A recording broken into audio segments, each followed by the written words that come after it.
Hi there. Welcome to another episode of Writers Recommend at the Book Room. It's a new year. It's 2023. Happy New Year to you all.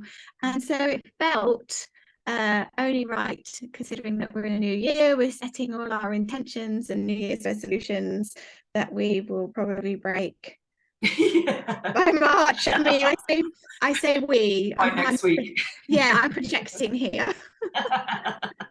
So those who do stick to New Year's resolutions will be very interested to hear from my guest today, who is Marianne Power. Hi, Marianne. Hello. So we've known each other for a number of years now, I guess through work, right? Yeah, so we both worked on newspapers and magazines as a journalist, and we became friends through this. And but Marianne has a really interesting story that I wanted her to share with you. So a few years ago, both of us have spent time in our career writing about ourselves, and we had a really interesting conversation about this and how that feels sometimes. And Marianne has actually, through a column that she did and an exercise that she did in her own life, this column turned into a book that was then published around the world. So it was a really exciting time, and she's now working on a second book. But before we speak to Marianne, I'm getting ahead of myself. I will just explain, for those who haven't watched before, that the Writers Recommend section of the Book Room is a place where writers curate collections of books within their genre that they really admire. So these can be the books that they buy their friends over and over again. It can be the books that they return to in their own life or their own work. It can be contemporary finds, it can be classics, it can be books that you may have never heard of, or it might be books that you're really familiar with. So it can be entry level into a certain genre, or real finds for people that already are familiar with it. So I was thinking, New Year, new resolution, that Marianne could talk us through some books to change your life. No pressure. Well, okay, not change your life so much as enhance. Well, how did I put it to you? Do you know what? I think maybe it's more sometimes about understanding our lives and understanding ourselves. And I don't know how much I buy into the idea of changing our lives anymore. Although we can change and we do change. But yeah, it's as we were discussing today, it's about I mean, for us, writing is an exploration. And then we write that down and share it in real time with people. Not everybody does that, because not everyone's a journalist or a writer or an oversharer. But I suppose that all these books are books that people could take to make that journey for themselves. Exactly. Terms of self-exploration. Exactly.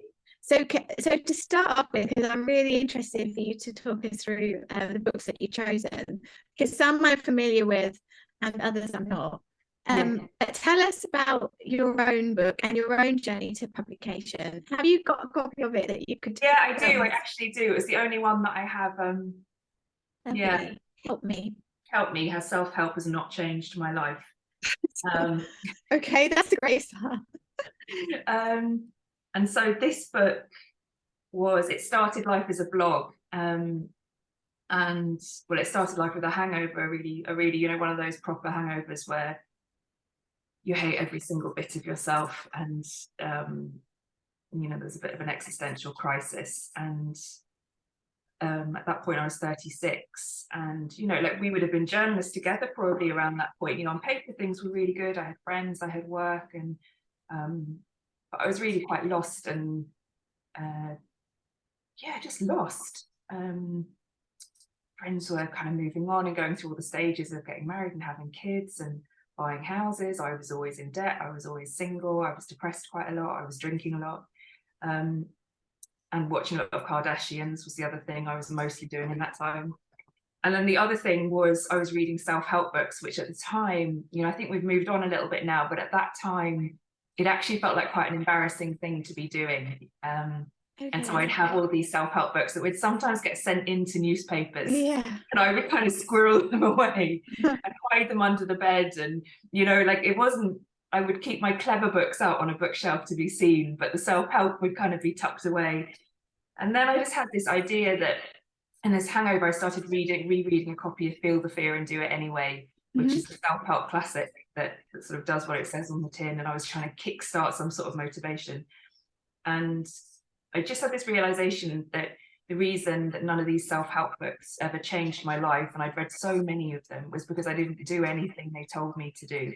So, you know, most of these self-help books, they'll have journaling exercises, or they'll give you, you know, different things, tasks to go out and do. And I never did them. It was like buying a cookery book and then ordering takeaway every night. You know, I kind of read it and go, or gym membership and not going to the gym. Yeah, exactly. You kind of think that the act of buying the thing is enough. That does. And so then I set myself this task of that I wouldn't just read self-help, I'd do it and put it to the test and see what would happen. Could it change your life? And I really did actually think that if I just tried hard enough and did all the stuff these books said, that I'd become like this shiny, perfect person. That, you know, at that point, I was really like reading glossy magazines, and, you know, when they had all those profiles of people that, you know, were usually photographed in some amazing flat and they just started up some incredible business. And just, you know, I don't know, I just bought into this whole thing that, you know, if I really tried hard enough, I could just be this amazing, perfect person. And so that's what I set off doing. It started as a blog. I was writing in real time as I was doing all these self-help books, and I was doing all the daring deeds. And the blog, you know, it was a joy to do, and a lot of people got involved in it because I think, you know, it's quite exciting for people to see what the hell is she doing today. And yeah, and then I went away and wrote it up into a book, which was a big learning curve. Obviously, I hadn't read a book before, and because we were journalists, I thought a book was just like a long article, and it really isn't. So it's a journey in itself. And didn't you, the first deal you got, wasn't it somewhere like Brazil? Oh, yeah, it was really right. The way it went was really strange. So I was offered a UK book deal, and it was with a big publisher, and it was one of those things that on paper should have absolutely been a dream come true. I was offered it very early on. I'd only just started the blog at this stage. And the publisher then had ideas about what the project should look like and how it might go. And it just felt wrong because it was so early on. I didn't know what it was going to be. And I just had a bad feeling. It didn't feel like the right thing to sign with this publisher. So I turned down this deal. And then totally randomly, a publisher from Brazil got in touch, because apparently self-help is really big in Brazil. And they didn't care how I did it.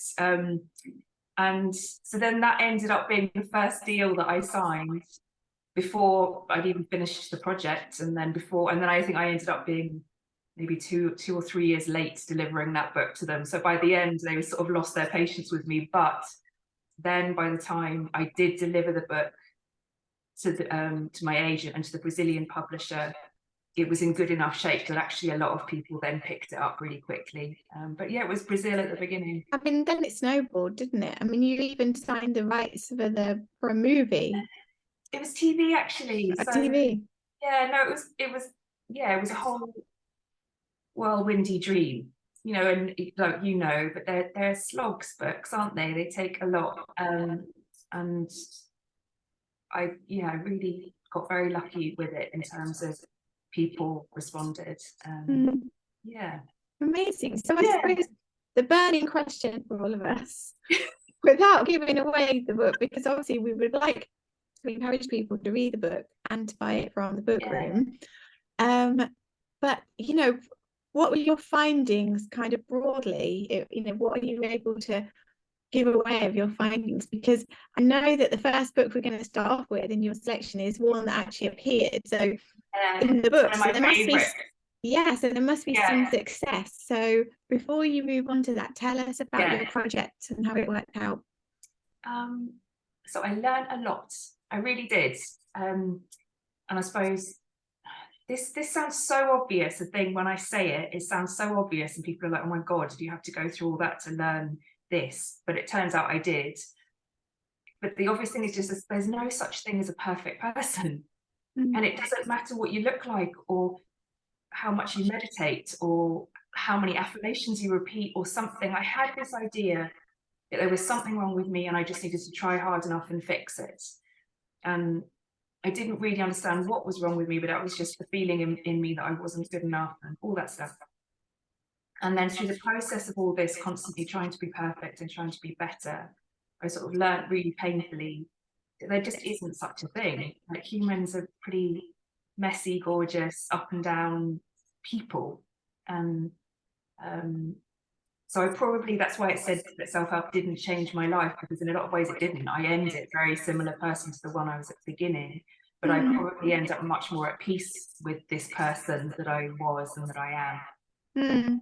So it's probably more of a self-acceptance rather than self-improvement is where I get to in the end. Well, yeah, I mean, in terms of this time of year, because we're on January the 5th, aren't we? Yeah. And 2022, in case you're watching this in the future. 2023. Oh my God, is it? Oh, yeah. I know. I the other day was doing a New Year workshop and I kept referring to 2020 with 2023. 2023. Thanks for confirming that. Yeah. I missed that whole New Year thing, clearly. It was a big party and fireworks, but I had no idea what was going on. So, people are setting these intentions now, like, if I just lose that stubborn stone, this time next year, my life's gonna be so much better. If I meet someone, if I divorce, if I write that book, if I read more, if I go to gym, if I make that money, if I get that house, if I stop drinking wine, if I whatever. Yeah. So how do you feel about making those resolutions now? So what I have noticed this year, because I guess that my book came out in 2018 and I actually started the blog in 2014, so it's been sort of 8 years of very much immersed in the self-improvement world and reading all the articles and all the blog posts and all the books. And what it really seems like this year, 2023, is there doesn't seem to be so much of a message of go fix yourself, and if you lose this stone of weight, find a 6-figure salary, your life will be perfect. All I'm seeing is a lot more enjoy the small things, go easy on yourself. Rest seems to be a really huge topic at the moment, and I wonder if what we've all gone through in terms of the pandemic and the global situation the way it is, people are really exhausted, and I don't know that many of us have the energy to buy into those fantasies anymore.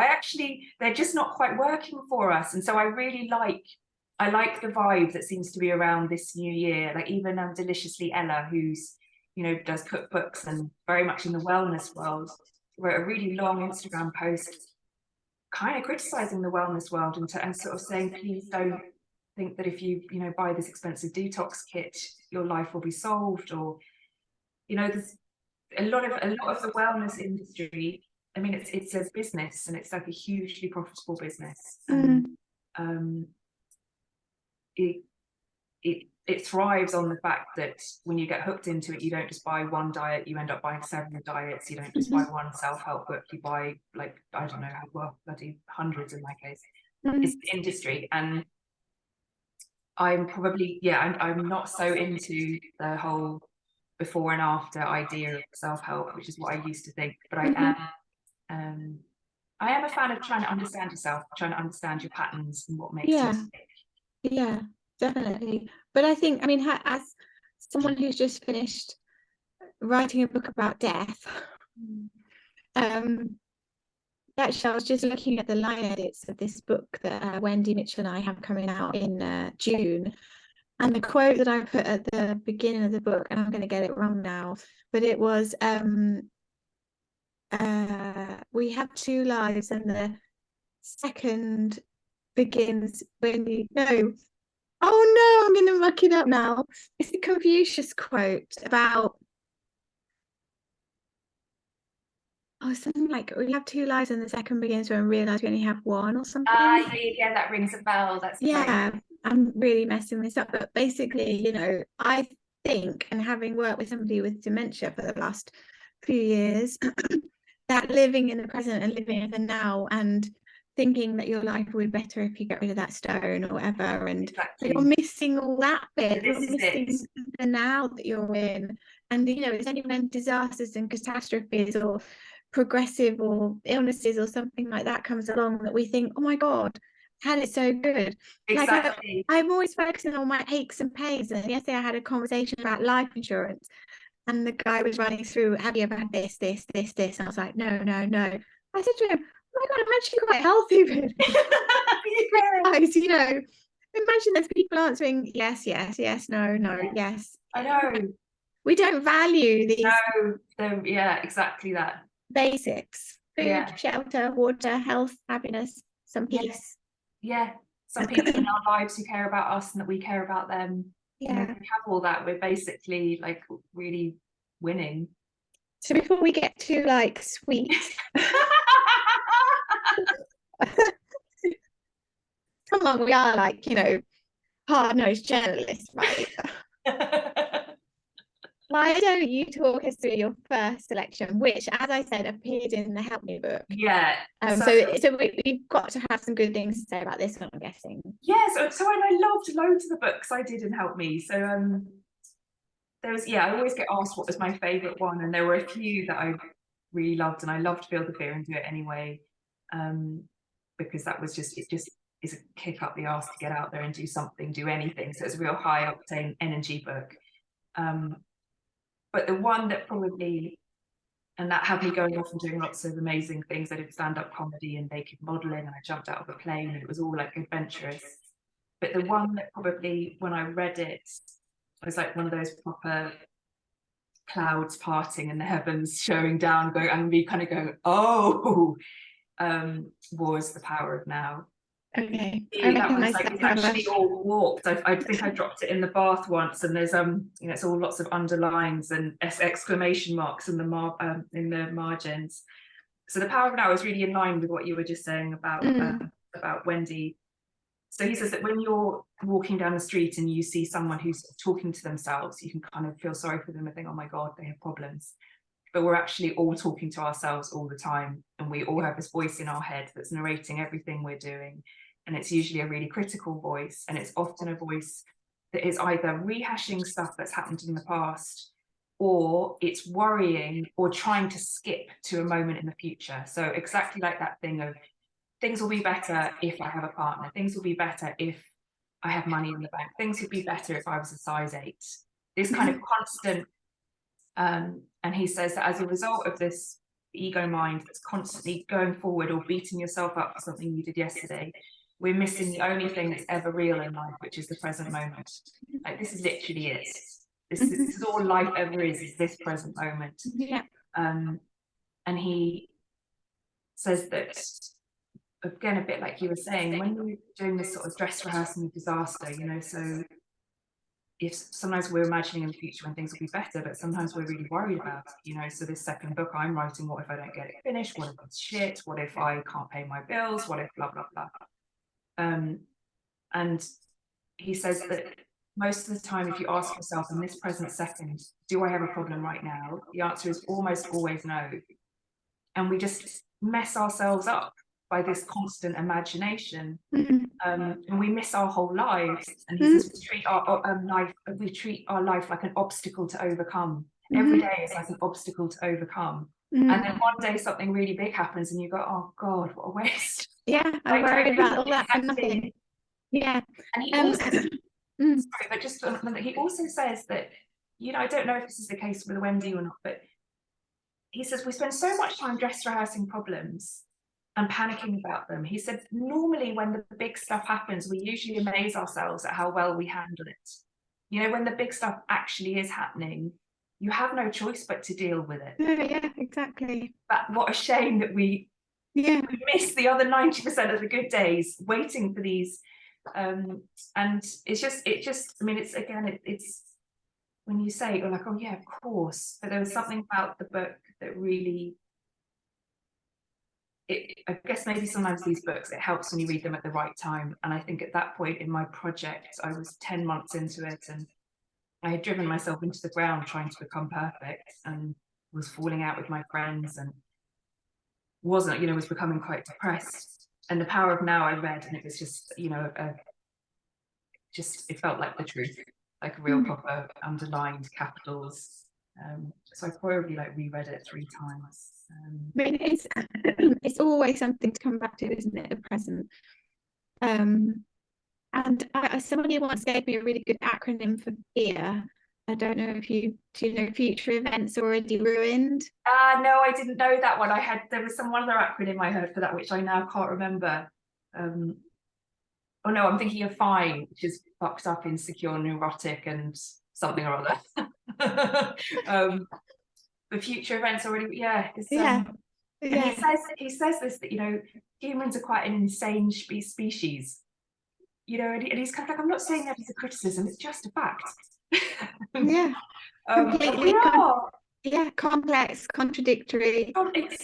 Self-sabotaging, chaotic, And he says something that really spoke to me in this, is that we often think that our ego, that we think there's someone with a big ego as somebody who thinks they're fabulous and goes around telling everyone how wonderful they are. But he thinks the ego is like our personality, and actually you can have a really big ego and be someone like me who goes around going, woe is me, isn't things hard? That you build a whole identity around your so-called problems, even though in my case I didn't have any. This identity, and he says that humans are really wedded to their problems. They actually don't want to let go of them. It becomes such an identity, and if someone's got a headache, you go, oh God, you've got a headache, I had a flu for 10 days, and we're trying to out misery each other. Yeah, and there was another moment when I read that and I was like, oh my God, I do that. And I still do it, but I think there's a little bit of awareness that goes, oh God, you're doing that thing again. I don't know when that book was first published. I mean, I remember it probably 20 years ago. Yeah, 1999. Yeah, okay, yeah. So that's exactly 24 years ago, because I remembered it's 2023. Share us The Power again, because I'm sure I had that copy. Yeah, The Power of Now. I mean, it is a classic, so yeah, I think they had a good place to start. A 20-year anniversary copy came out before lockdown. Yeah, I just saw that one. Yeah. He writes in a very weird way. His sentences are peculiar, and for some reason it is one of those books that if you get it at the right time, it's one of those books that if you love it, you love it. But it was on my shelf probably a good few years, and I had tried a couple of times to read it and just could not get my head around it at all. Okay. And then one day I opened it, and then the choir started singing. The clouds parted. So tell us, what's your second? I mean, how can you beat that? How can I follow that? So what have I got next? Yeah, The Artist's Way, which is again a classic. Yeah. Which has probably also got some sort of anniversary issue. I think, I mean, I'm trying to the 80s, I think, this one. I think it was the 80s. Julia Cameron, isn't it? Yeah, Julia Cameron. So The Artist's Way, a course in discovering and rediscovering your creative self. So it's a 12-week kind of, each chapter is a different week. So it's a 12-week program which she encourages you to follow to reignite your creativity. And I don't necessarily think you just have to be somebody who has aspirations to be an artist or a writer or something, because I think what it also is a really brilliant way to get to know yourself. So this book is one of the main bits of advice that she has is every morning you wake up and you do something called the morning pages. Now, it's funny because most people, I think, will have heard of morning pages, but they won't realise that it came from Julia Cameron. It came from this, and so she says literally the first thing, ideally before you do anything else, you sit down and you will just. I don't know how to have. Oh yeah, I do have my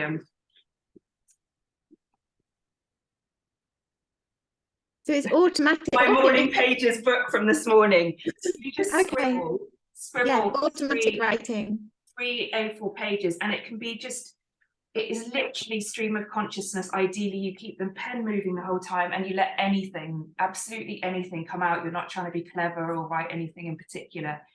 And she says the earlier you do that in the morning, it's almost like your personality and your normal daytime self doesn't have time to kick in, and you're actually much more in touch with a deeper part of yourself. I guess the dream self, you know, when stuff comes up in our dreams. Yeah, I mean, you literally are meant to reach for your pen and paper while you're still in that half sleep state.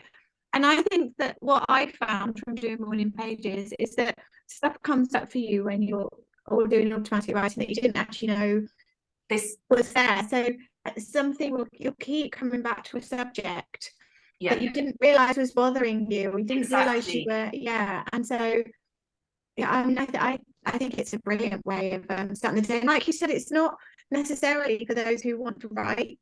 It can help if you want to write or if you are writing, but I think it's a way of quietening that chatter within yourself and sort of distilling it, making those thoughts more controllable. And it's because there is there's lots of research actually that talks about the therapeutic values of writing, because there's something about taking the jumble of whatever's happening in here that, again, like you said, half the time we don't even know what it is, but then putting it on an external piece of paper is actually, they've done studies that show that your wounds will heal quicker, your immune system is better. Just, you know, it really actually is a very cheap and free piece of paper way of making yourself feel a bit calmer. And the morning pages, like there are lawyers that do it. Tim Ferriss he's got a huge podcast, and he's like a Silicon Valley entrepreneur, and he says it's one of the most important things he does. And he says it's the 3 pages are like windscreen wipers, because he gets all the junk out in the morning and then he can see clearly. So it's that, it's just that exercise in itself is just gorgeous. But also I like her approach, which I think again could apply to any area of life. She's all about doing things joyfully. So in particular with artists, she says there's this quite macho idea of we have to do it hard and we have to suffer for our art. And she doesn't buy into it at all as a concept. She thinks that creativity should be fun. And I imagine a lot of that would apply also to starting your own business or anything. It's this kind of a spirit of play and adventure in everything she does. And she talks about the inner critic, how the inner critic will turn up anytime you try and do something a bit new or that's a little bit exposing. And a lot of us as kids would have been told, oh, you know, don't do that, it's a waste of time, or it's silly. So we have this real idea that it's bad to play, it's bad to doodle. You know, when we were kids, most of us just would have doodled and drawn pictures, not because we wanted it to be anything good, but just because it was a fun thing to do. And then at some point that kind of gets slapped out of us a bit. And so she's really trying to encourage you just to, I guess, come back to life. And the creativity can just be ideas that are coming your way, and to just clear the channel and let all those ideas come, and to be aware of the inner critic. She describes her inner critic as a guy called Nigel, and she, like, I think Julia Cameron's like, she's American. I don't know where she lives in the States now, but she imagines him as being an English interior designer called Nigel, who's really sneaky. So every time she sits down to do something, Nigel will pipe up and go, oh, I don't think that's very good. And she says there's something about naming it. And, you know, again, that kind of thing comes up in no matter what we're doing in life. And she believes the inner critic is there to keep you safe. You know, it's just trying to stop you from maybe going into things that you potentially might fail at, or that might not go well. And so she kind of encourages you to build this relationship with your inner critic, where you almost go, thank you for the feedback, I'm doing it anyway. Okay, that's interesting. Yeah, and I remember. Sorry, I remember when I had my daughter, so 10 years ago, I read her one. It's called The Artist's Way with Children, or I can't remember what it's called, but it's all about, you know, being creative as a parent, but not only for them. But one thing I really took away from it was creating space for yourself. So she said, you know, when her children, I think she may have been a single parent too, and I think that she was saying, you know, when her daughter was, you know, 1, 2, 3 years old, she would still say, you know, I'm writing, I'm doing this, and you need to go and play here. And so encouraging them to do imaginative play themselves simply by stating a boundary. And I mean, maybe I'm different to some of my friends, but I've always said that to my daughter. I'm reading now, I'm writing now, I'm doing what I want to do. And what I notice in my friends as well is that if you can't create that space for yourself, how do you expect your child to grow up and create it for themselves? You know, that's a point. You know, you might feel guilty for sending them away, but you also want them to grow up and be able to say to somebody else, I'm doing this because this is what I enjoy, whether it's, you know, writing or reading or a piece of art, or I don't know, anything that gives you joy and pleasure. Yeah, so that was a big takeaway for me. Yeah, that's great, and that you matter and that what you want to do is important. Yeah. So I think you're right. I think there's lots in Julia Cameron's books for people even when they're not. There really is. There honestly there is.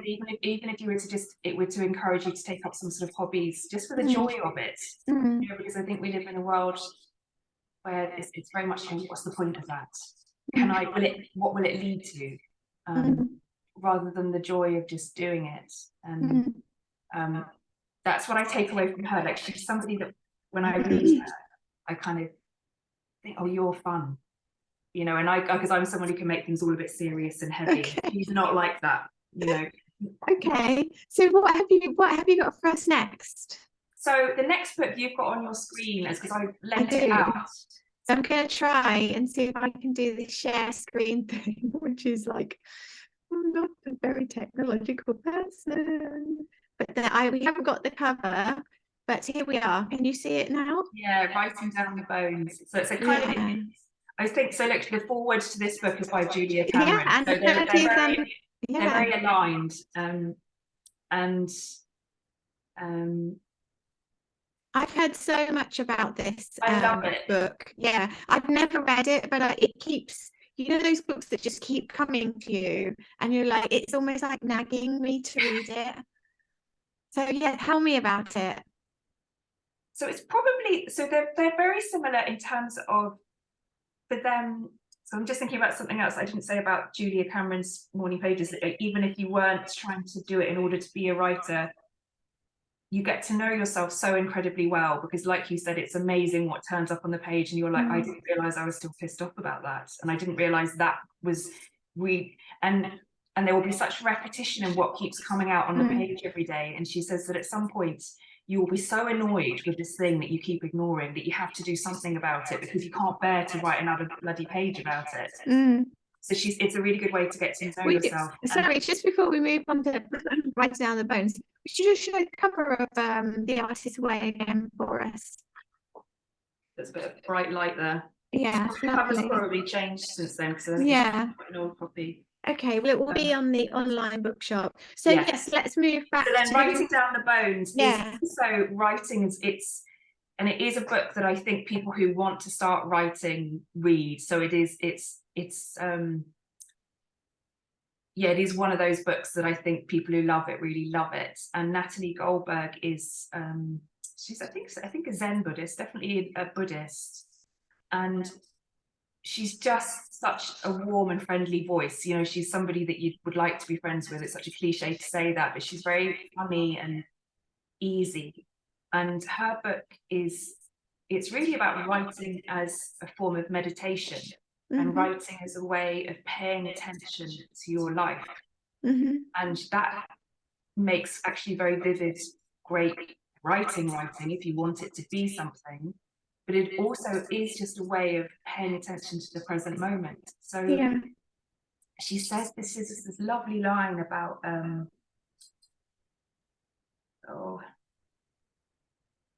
something about how, like, that often we think our lives are boring, and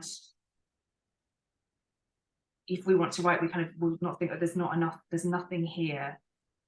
And she says the details of our lives are so worthy of being written down. And she has these kind of passages where she's just sitting in a diner and she's describing the salt and pepper shakers on the table, and she's describing like the red vinyl seats, and actually it's captivating. she's just encouraging all of us to pay attention to the world as a meditative act, and to know that however we're in the world, whatever our situation in our life, it is interesting enough to write about. You know, the mundane, there's magic and beauty in the mundane. So it's lovely on two levels. I think it's a lovely practice for anyone who maybe doesn't get on with meditation, because it actually is. Yeah, that's true. Yeah. And it's a way for people that don't think they have anything to say, but they're itching to be a writer in some sort of way, because she just encourages, and you just pay attention to everything. So I, in lockdown, started holding writing workshops, therapeutic writing workshops. And one of the prompts that we do together is we just start a sentence. I see, I hear, I feel. And you could be doing that for hours, because you start to see different things. You start to notice what you can hear, you know, the bus outside. And by the end, it's quite trancy. The world becomes so rich. But another part of me could be sitting here in the same flat that I've been in for the last 2 years and not see anything. It's interesting as well, the attention to detail. I often think of toddlers, and how when you've got a toddler in tow, it takes you so long to get anywhere, because they bend down and they find a pebble, and then they pick it up, and then they have to look at it, and look at all the little details, and you can't pull their attention away. But obviously we're always saying, come on, you know, but in that moment, you know, the very good children are very good at being in that moment. And you see it as actually we criticize them for them, because, oh, you know, they're lost in this TV program, or, you know, they're staring at this stone or something like that. But actually that's something that we lose, I think. But that's there's that phrase, isn't there, that love is born of attention, or I don't know if born is the right word, but love is attention. And she is, either her or Julia Cameron will say that art is also comes from attention. And the reason that Van Gogh's you know, can paint a chair and it's a priceless masterpiece is, and I think it might be actually Eckhart Tolle that says this, is because that chair is so there. There is so much life in the wicker seats, because Van Gogh and good artists, they are so there. They're seeing life, whereas a lot of us, you know, you're half switched off to everything. I mean, it probably helped that they were tripping balls as well, like LSD, because that certainly focuses your attention to detail. I mean, you can stare at. I don't think you need to get high to do your morning pages. Not recommended. And so, shall we move on to your? So are we at book 4 now? Book 4 now. Yeah. Ah, okay. How to Do the Work. By Dr. Nicole LaPera, also known as the holistic psychologist, who has just a huge number of followers on Instagram. She's millions and millions of followers. And I only just read this book this Christmas. I'd had it on my shelf for ages. And I think she's great.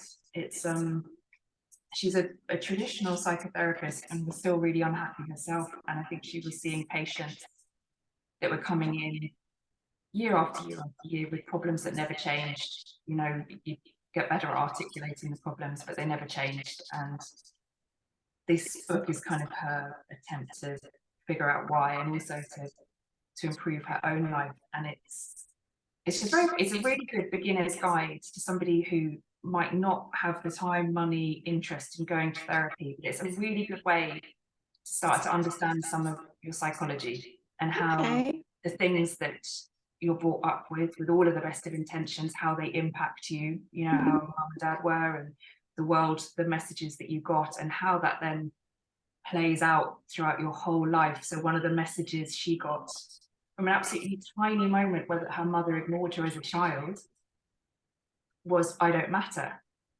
And it's such a tiny moment, but that became one of her core beliefs, I don't matter. And there's that phrase that you don't see the world as it is, you see the world as you are. And so she went through the whole of her life kind of constantly finding confirmation that she didn't matter.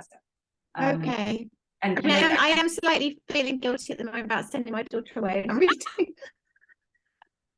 It's kind of coming back to haunt me, that one, but go on. Well, anyway, this is it. You can't win being a parent, can you? No, you absolutely can't win. So this is it. So it's really understanding how small moments affect your life, and just once you have that understanding, that is helpful. But then she is a believer, which is sort of how most of psychology is going now, which is the idea that our brain isn't this separate entity to our body, and that actually it isn't enough to just have therapy and understand your childhood stories. You need to address your physical health, your diet, your exercise, your sleep. All these things sounds again so obvious, but they play a really fundamental part in our mental health and how definitely go through the world. And the gut, there's lots of research now about our digestion and our guts, and how that's the big thing for depression and anxiety. And so this book is holistic, so it's this trying to see our whole selves, and how our body impacts our mind, how our mind impacts our body, and we become physically sick from emotional issues. And this idea of trauma, which again is really being written about a lot at the moment, that trauma doesn't have to be this major event, that you were in a disaster or that you were hurt physically in some way, that we have these little t traumas, which are just events that happened early in your life that hurt you in some way, and it can be the tiniest things and cause you to create a kind of very unhelpful idea about the world. And that then impacts our body and our physical health as well. So say for her, when she says she doesn't matter, she then describes how, you go into people-pleasing behavior, and all that matters is the other person, and how then you will end up utterly exhausted from that. And that will then show up with immune problems and all these things. So it's just it's a really easy, accessible, I think, comprehensive book about that sort of sums up what we know about humans at the moment in terms of trauma and diet, and I think it's helpful. Yeah, that is interesting. Interesting for did you say psychologist or psychotherapist? Psychologist, the holistic psychologist. Interesting for a psychologist to look at the body holistically. But all of the research is going that way now. I mean, it's such a kind of silly thing to think. I mean, our brain is in our body. Yeah. It's so. But also our gut brain, as you were talking about. I mean, when the work that I do with Wendy Mitchell, obviously, dementia is a diseased brain. Wendy relies on her gut brain more. So, for example, she's never going to know that she's met somebody before, because she may do, but most of the time people come up to her at events, she's not going to, and they say, "Oh, we met," blah blah blah. But she relies on the gut brain to tell her. It's on her intuition, and we use phrases like my gut told me this, or gut instinct, or things like that, and that's because the gut brain apparently develops before the brain. So I think that there's loads of amazing research to be done, and I wish people would do some research in terms of dementia and gut brain, because with dementia, this brain is effectively melting like an ice cream, or scoops are being taken out. Some people use that analogy to describe what happens to a diseased brain, and yet the gut brain, that's undamaged. So it makes sense to me that you would rely on that, turn to that more. It's interesting as well that you said about the stories that we sort of tell ourselves about ourselves and carry on in life, because I'm reading a book called Several Short Sentences About Writing, by Verlin Klickenborg. Have you heard of him? And it's actually one that was recommended by Jan Carson on the first day of my 12 Days of Christmas. And I think as well that I've been listening to it walking around the park, and what he's talking about is, even when we're writing a certain story, but the reader will come to it with all their whole background and all their stories, and read it with their spin on it, so. And I think as well, talking about books that come back to you, this is another book that's come back to me and demanded my attention. So I'm really enjoying this at the moment. But it's true what you're saying about the past informing us, and understand the past to understand how we approach life, and how we read stories based on our experience, but also how we read situations and arguments or relationships. You and I could be in exactly the same situation, and we would come away with quite different stories about what had happened and what it meant. It's really someone could blank me, and I would have a reason for what that might be, and your reason could be really different. And most likely we would never just think, oh, they were busy or something, or distracted. We would have our own stories that feed into our own like insecurities. Yeah, well, I think I'm absolutely convinced that if people bought those 5 books, your book and these 4 books, I am convinced that this time next year they will be perfect human beings. I think that's such a great selection. Thank you so much. Total pleasure, total pleasure. Oh, well, thank you for joining us. It's been really, really fascinating to listen, and I feel kind of rejuvenated and excited for 2023. Oh, and I did look up the Confucius quote. Oh yeah. It is we have 2 lives, and the second begins when we realize we only have one. Oh. So there you go. What does it take for us to realize that, do you think? Does it take illness? Well, sadly, sometimes it takes something quite serious, but yeah, we can continue our journey of trying to understand it. So thank you, Marianne. We obviously you'll be able to find all the books for sale that Marianne's been talking about at the book room on my website. It's thebookroom.uk, so go have a look there, and I hope you enjoy listening to Marianne. Thank you very much. Thanks, Anna.